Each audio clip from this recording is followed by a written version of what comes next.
Hi అండి అందరికీ welcome back to my channel. ఇవాళ వాక్కాయ పప్పు ఎలా తయారు చేసుకోవాలో చూద్దాం రండి.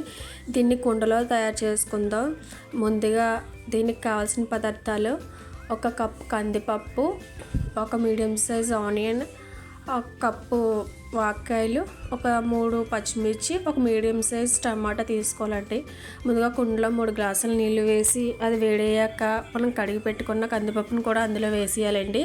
పప్పును వేసిన తర్వాత అది ఒకసారి పొంగ వచ్చిన తర్వాత అందులో ముందుగా కట్ చేసి పెట్టుకున్న ఆనియన్, పచ్చిమిర్చి, టమాటా కూడా వేసుకోవాలండి. వాక్కాయల వల్ల చాలా యూజెస్ ఉంటాయండి. విటమిన్ సి ఎక్కువ ఉంటుంది. పిల్లలకు కానీ పెద్దలకు కానీ చాలా మంచిదండి. ఇమ్యూనిటీ లెవెల్స్ అనేవి పెరుగుతాయండి. లివర్ ప్రాబ్లమ్స్ కూడా తగ్గుతాయండి ఈ వాక్కాయల వల్ల. ఈ ప్రొసీజర్లోకి వచ్చేస్తే దీంట్లో మనం ఒక పావు స్పూన్ పసుపు కూడా యాడ్ చేసుకోవాలండి. పప్పు బాగా ఉడకాలండి. వాక్కాయల్లో విటమిన్ సి ఉండడం వల్ల అది పుల్లగా ఉండడం వల్ల ఉడకదు కదా.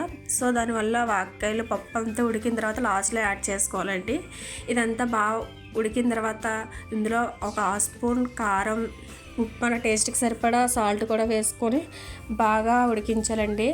ఉడికించిన తర్వాత దీన్ని పక్కన పెట్టుకొని దీంట్లో నెయ్యితో తాలింపు పెట్టుకుంటే చాలా బాగుంటుందండి. ఫ్లేవర్ అనేది కమ్మగా ఉంటుంది పప్పు అనేది.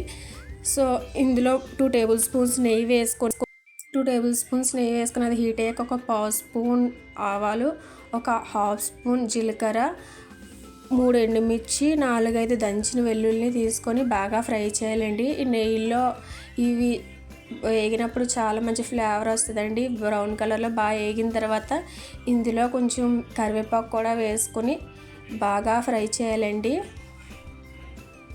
ఇలా ఫ్రై చేసిన దాన్ని మనం వాక్కాయ పప్పులో వేసేసుకోవడమేనండి. చాలా టేస్టీగా ఉండి ఎంతో ఇమ్యూనిటీని ఇచ్చి మన వాక్కాయ పప్పు అయితే రెడీ అయిపోయింది. కుండలో చాలా హెల్తీ కదండి. సో మీరు కూడా ట్రై చేయండి. Thank you for watching. Please subscribe my channel.